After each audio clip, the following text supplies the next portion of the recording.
ปัดมาใครนายนาหนองแป้งไปเจอต่อปุ้งอีเตะผู้เจอกวางแป้งไปเจอเมืองเขาก่อนเนอ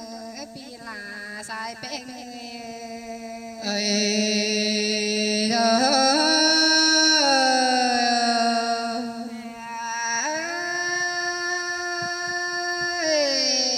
ปัดมาใครนายนาหนองแป้งจังบาคอยตายเพื่อใช้จ่าจอยเตะรอปึ้งปีลาอีเตะสาจุนหน้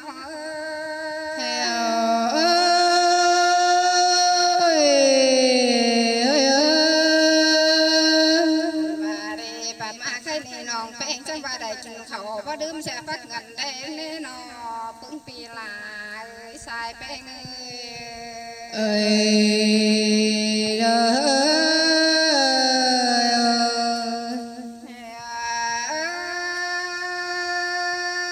ได้กินแกงฮือก็บ่ดื่มเสียเจียวนำจำ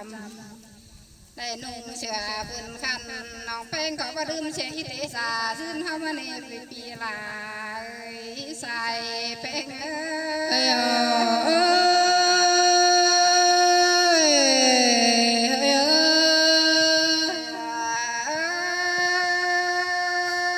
ยคนแทงดินก็บ่มีผ้าที่ปังกงปึ้งปีแป้งเฮาไหลเตรอ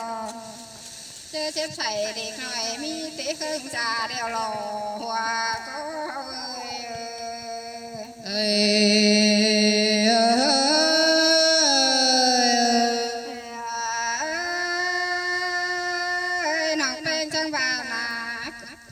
ต่อปึ้งปีลาบันต่อปูต่อฟ้ากวางเฟิงเตลอใส่เป้ง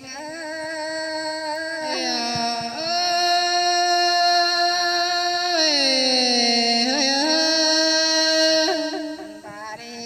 เอินปึ้งปีเป้งต่อผู้ร้านผ่านานเฮาเนนอ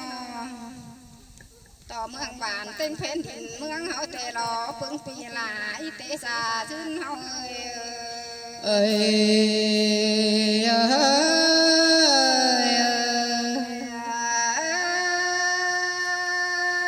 พากอกอยยืนจูหาวสอนไตนางปั้นเตินข้ามบุตรอินชื่อเม็ดเนื้อปึ้งปีลาอีเตจาชื่นห